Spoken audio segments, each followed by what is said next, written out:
नमस्कार दोस्तों, स्वागत है आपका अपने चैनल स्टडी 100.1 पर।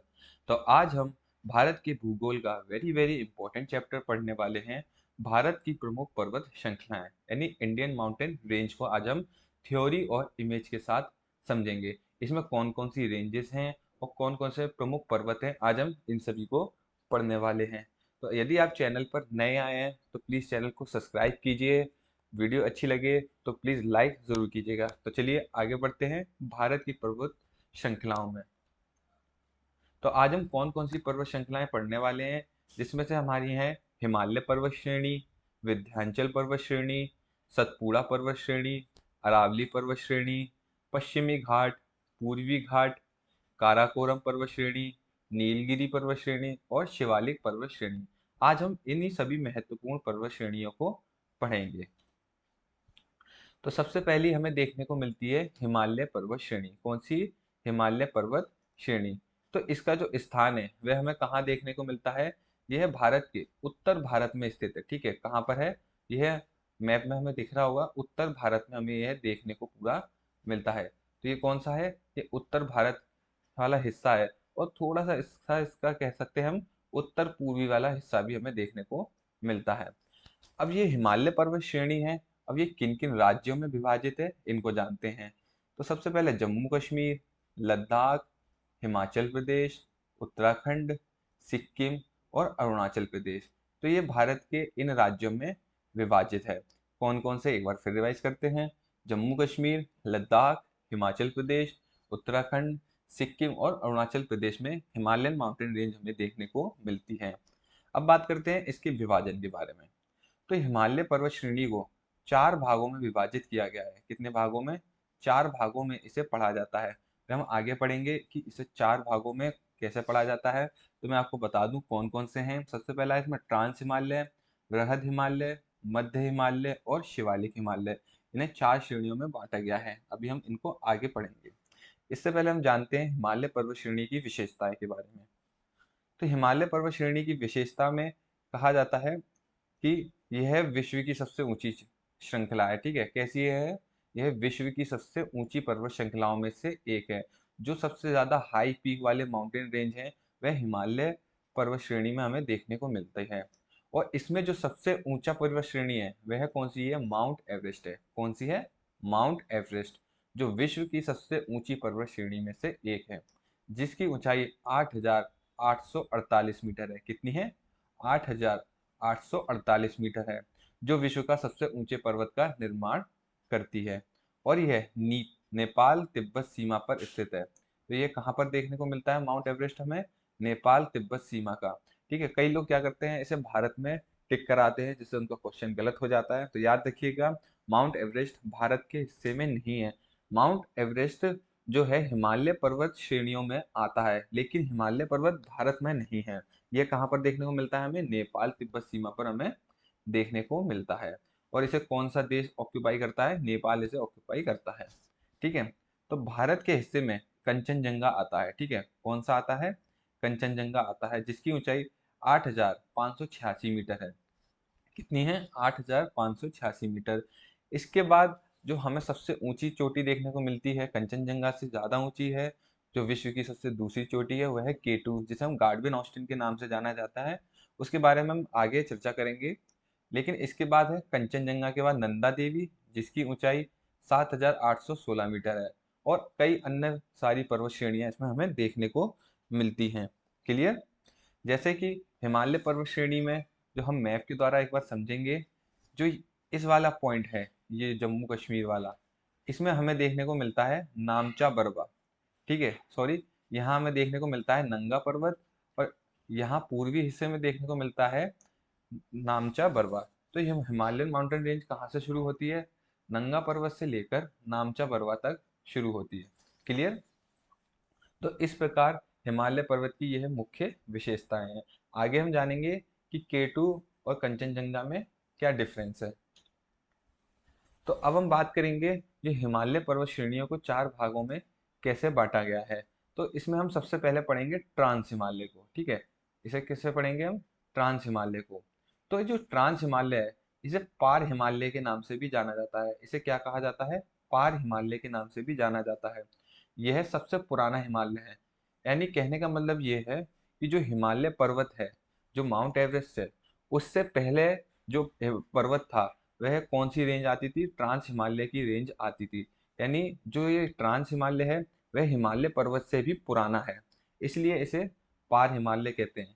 पार हिमालय इसलिए कहा जाता है, इसकी जो ऊंचाई है वह बृहद हिमालय से तो कम है, और जो ट्रांस हिमालय है वह एक मैदानी क्षेत्र हमें देखने को मिलता है जिसमें बर्फ की काफी मोटी चादर है, जिसे हम छत के नाम से भी जानते हैं। ठीक है, इसे विश्व की छत भी कहा जाता है ट्रांस हिमालय को। वेरी वेरी इंपॉर्टेंट पॉइंट है, नोट कर लीजिएगा। एग्जाम में पूछ लिया जाता है कि विश्व की छत किसे कहा जाता है, तो ट्रांस हिमालय या पार हिमालय को ही कहा जाता है। क्लियर। इसके बाद आता है बृहद हिमालय। ठीक है, ये नए हिमालय के रूप में भी जाना जाता है। ठीक है, जो ट्रांस हिमालय के बाद जो बना था वह बना था बृहद हिमालय।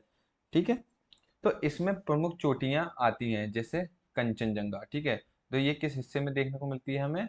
ये भारत के हिस्से में हमें देखने को मिलती है। ठीक है, इसके बाद आता है मध्य हिमालय। मध्य हिमालय वेरी वेरी इंपॉर्टेंट है। ये हमारा एक टूरिस्ट प्लेस के रूप में भी हमें देखने को मिलता है, जिसमें शिमला, मसूरी जैसे प्रसिद्ध पर्वतीय स्थल आते हैं। और भी अन्य क्षेत्र हैं जैसे कसोल, मनाली, कुल्लू, मंडी, ये सब हमें मध्य हिमालय में देखने को मिलते हैं। और जो उत्तराखंड वाला हिस्सा है वह भी मध्य हिमालय के अंतर्गत ही आता है। इसके बाद आता है हमारा शिवालिक। ठीक है, ये शिवालिक जिसे कहा जाता है, ये सबसे नया हिमालय भी कहा जाता है। ठीक है, जो सबसे बाद में बना है। ठीक है, तो शिवालिक हिमालय कैसा है? सबसे नया हिमालय पर्वत श्रेणी में आता है, और यह सबसे छोटी पर्वत श्रेणी में से एक है। और यह है हिमालय के दक्षिण में स्थित है। जैसे ये हिमालय उत्तर में देखने को मिलता है, तो शिवालिक हमें कहाँ देखने को मिलता है? इसके दक्षिण में देखने को मिलता है। क्लियर। तो इस तरीके से हिमालय को चार भागों में बांटा गया है। सबसे पहला कौन सा है? ट्रांस हिमालय। फिर उसके बाद हमें देखने को मिलता है बृहद हिमालय, मध्य हिमालय और शिवालिक। क्लियर। अब है दूसरा हमारा पर्वत श्रेणी, विंध्याचल पर्वत श्रेणी। ठीक है, कौन सी है? विंध्याचल पर्वत श्रेणी। तो यह मध्य भारत में हमें देखने को मिलती है। कहाँ देखने को मिलती है? मध्य भारत में हमें देखने को मिलती है। और ये कौन सा क्षेत्र देखने को मिलता है हमें? यह एमपी यानी मध्य प्रदेश वाला हिस्से में हमें सबसे ज्यादा दिखाई देता है। क्लियर। इसकी विशेषता क्या है? यह पर्वत श्रेणी भारत के उत्तर और दक्षिण के बीच में है। तो जो भारत का ये है, ठीक है, तो ये कौन सा हिस्सा है? ये भारत का उत्तर और दक्षिण के बीच वाला हिस्सा है, इसलिए इसे मध्य भारत हिस्से में लिया जाता है। और भौगोलिक सीमा भी इसकी मानी जाती है। राज्य कौन कौन सा है इसको ऑक्यूपाई करता है? मध्य प्रदेश इसे सबसे ज्यादा करता है, उसके बाद उत्तर प्रदेश, बिहार का थोड़ा बहुत हिस्सा हमें देखने को मिलता है, लेकिन इसे हम मध्य भारत जैसे मध्य प्रदेश में अधिक इसको मान्यता देते हैं। ठीक है, अब महत्व क्या है इसमें? नर्मदा नदी इसी पर्वत श्रेणी से होकर निकलती है। ठीक है, कहाँ से निकलती है नर्मदा नदी? विंध्याचल पर्वत श्रेणी से देखने को मिलती है, और सतपुड़ा श्रेणी के दक्षिण में बहती है। ठीक है, जो सतपुड़ा श्रेणी है उसके दक्षिण में यह बहती है। तो ये था विंध्याचल पर्वत श्रेणी। आगे बढ़ते हैं। अब बात करेंगे हम सतपुड़ा पर्वत श्रेणी के बारे में। कौन सी? सतपुड़ा पर्वत श्रेणी। तो इसका जो स्थान है मध्य भारत और पश्चिमी भारत में हमें देखने को मिलता है। ठीक है, मध्य भारत और पश्चिमी भारत में देखने को मिलता है। जैसे विंध्याचल पर्वत श्रेणी कहाँ थी? ये उत्तर भारत में ऊपर की ओर थी, नर्मदा नदी के उत्तर में। और जो सतपुड़ा पर्वत श्रेणी है यह नर्मदा नदी के दक्षिण में देखने को मिलती है। ठीक है, कहाँ देखने को मिलती है? दक्षिण में देखने को मिलती है। तो ये वाला जो पूरा क्षेत्र है, तो ये कहाँ आता है? ये आता है सतपुड़ा पर्वत श्रेणी में आता है। इसको राज्य कौन कौन से अपने अंदर ऑक्यूपाई करते हैं? मध्य प्रदेश, महाराष्ट्र और गुजरात वाला हिस्सा हमें देखने को उसमें मिलता है। महत्वपूर्ण शिखर कौन से हैं? धूपगढ़, जिसकी ऊंचाई 1350 मीटर है, जो मध्य भारत या मध्य प्रदेश का सबसे ऊंचा बिंदु है। यानी ये मध्य प्रदेश है, तो ये किस धूपगढ़ कैसा है? मध्य प्रदेश का सबसे ऊंचा पर्वत श्रेणी में से आता है। तो ये थी सतपुड़ा पर्वत श्रेणी। इसके बाद है अरावली पर्वत श्रेणी। ठीक है, तो एक बार याद रखिएगा, अरावली पर्वत श्रेणी है जो राजस्थान में वर्षा ना होने का कारण भी अरावली पर्वत श्रेणी ही है। वेरी वेरी इंपॉर्टेंट है अरावली पर्वत श्रेणी। तो जो इसका स्थान है वह कहाँ है, उत्तर पश्चिम भारत। ठीक है, कौन सा है, उत्तर पश्चिम भारत। अब इसे राज्य कौन कौन से ऑक्यूपाई करते हैं, राजस्थान, हरियाणा, गुजरात और दिल्ली। ठीक है, ये कहाँ में देखने को मिलता है, सबसे ज्यादा राजस्थान, हरियाणा, गुजरात और दिल्ली में देखने को मिलता है। विशेषता क्या है इसकी, यह भारत की सबसे पुरानी पर्वत श्रृंखला मानी जाती है। कैसी है, सबसे पुरानी पर्वत श्रृंखलाओं में से मानी जाती है, जो राजस्थान से हरियाणा तक फैली हुई है। ठीक है, मैप में आपको दिख रहा होगा, ये राजस्थान और हरियाणा में फैली हुई है। सबसे ज्यादा इसका जो हिस्सा देखने को मिलता है वह राजस्थान में देखने को मिलता है। गुरु शिखर जिसकी ऊंचाई 1722 मीटर है, और माउंट आबू जो अरावली पर्वत का सबसे ऊंचा पॉइंट है। ठीक है, अब इसमें मैंने बताया था कि जो राजस्थान में वर्षा ना होने का कारण क्या है, अरावली पर्वत श्रेणी है। वह कैसे, कि जो अरावली पर्वत श्रेणी है, ये राजस्थान का मैप समझ लीजिए, और जो अरावली पर्वत श्रेणी है वह एक पैरेलल लाइन में है। ठीक है, ना कि परपेंडिकुलर होकर। अगर इसमें परपेंडिकुलर होती तो आने वाली गर्म हवाएं इन बादलों से टकराकर, पहाड़ों से टकराकर यहीं पर वर्षा कर देते, पर ऐसा नहीं होता है। यह पर्वत श्रेणी सीधी होने की वजह से यह हवाएं जो समुद्र से उठती हैं यहाँ से, तो वह सीधी आगे निकल जाती हैं दिल्ली और उत्तर भारत की ओर, जिस वजह से यहाँ पर वर्षा बहुत ही कम देखने को मिलती है। क्लियर हो गया होगा आपको कि राजस्थान में वर्षा कम क्यों होती है, वह इन अरावली पर्वत श्रेणियों की वजह से ही राजस्थान में वर्षा कम देखने को मिलती है।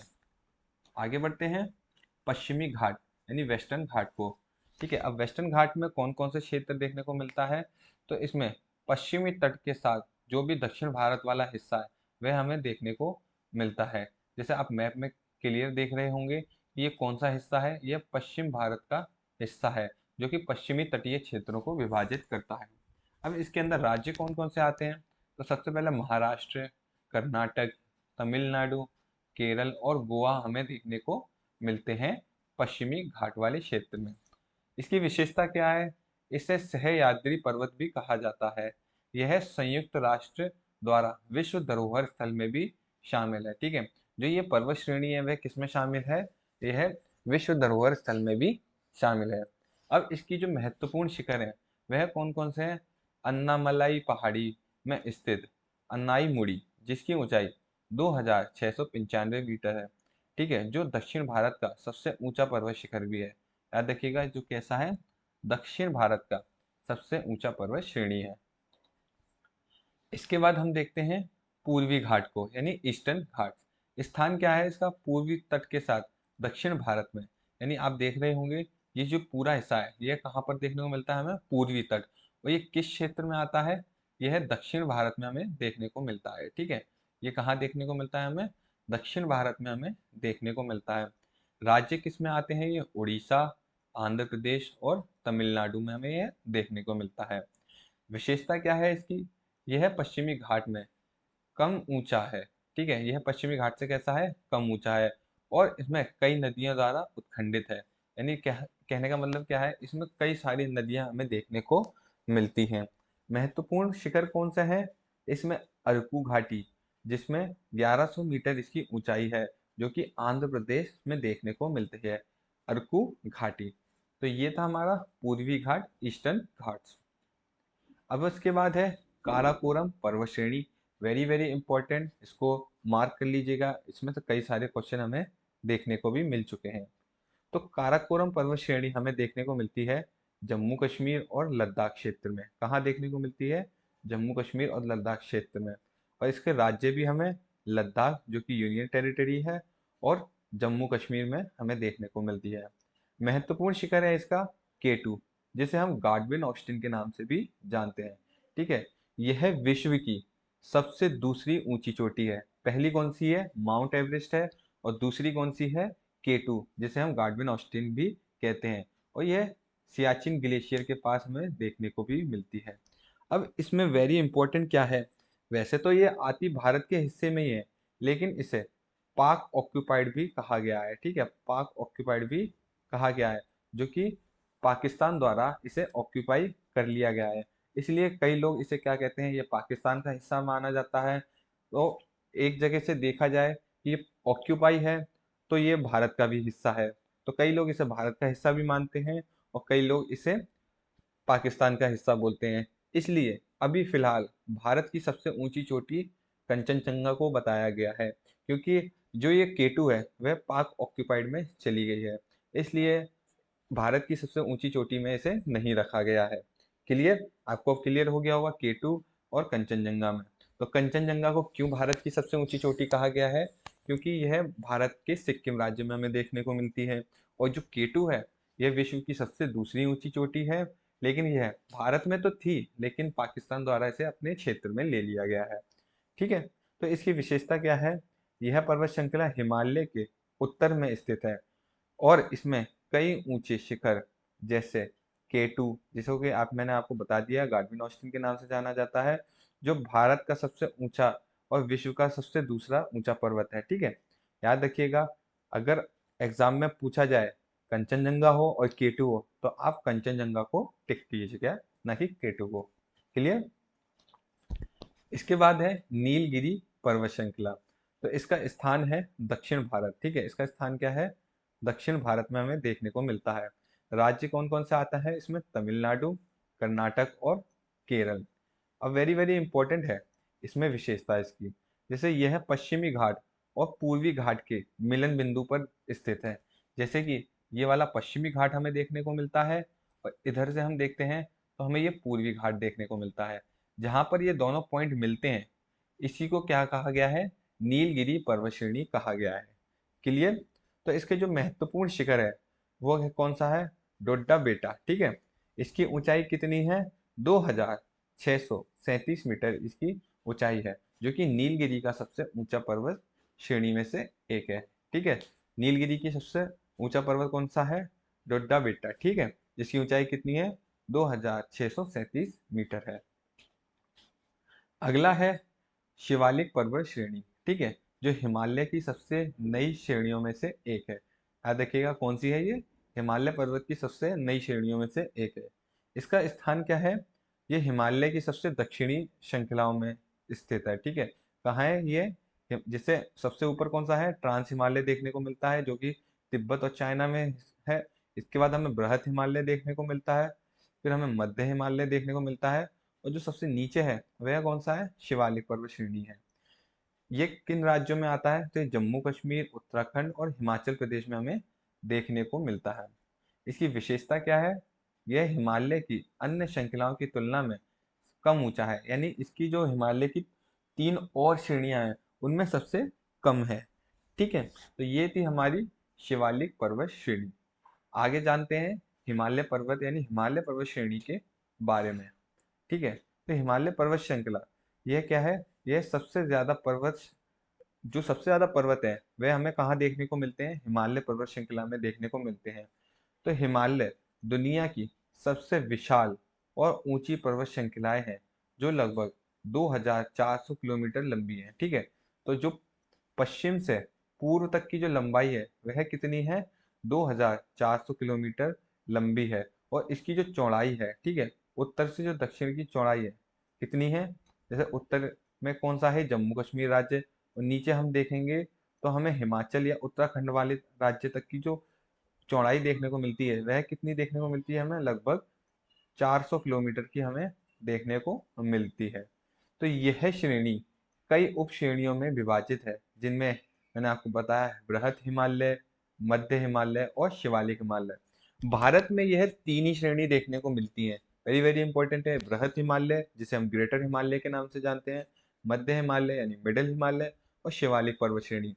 जो ट्रांस हिमालय है, वह हम तिब्बत और चाइना में देखने को मिलता है। ठीक है, कहाँ है वह? तिब्बत और चाइना में हमें देखने को मिलता है। तो हिमालय में 7000 मीटर से अधिक ऊंचाई वाले दर्जनों शिखर हैं, जिनमें से कुछ विश्व के सबसे ऊंचे पर्वत भी शामिल है, जैसे हिमालय पर्वत, गार्डविन ऑस्टिन यानी केटू, कंचनजंगा, नंदा देवी, धौलागिरी और नामचा परवा जैसे अन्य कई सारे पर्वत हैं जो हिमालय पर्वत श्रृंखला में देखने को मिलते हैं। तो ये था हमारा हिमालयन माउंटेन रेंज और भारत की प्रमुख पर्वत श्रृंखलाएं। उम्मीद है आपको वीडियो काफ़ी अच्छी लगी होगी। यदि आपको वीडियो अच्छी लगी हो तो प्लीज़ वीडियो को लाइक कीजिए, चैनल को सब्सक्राइब कीजिए और कमेंट ज़रूर कीजिए। धन्यवाद।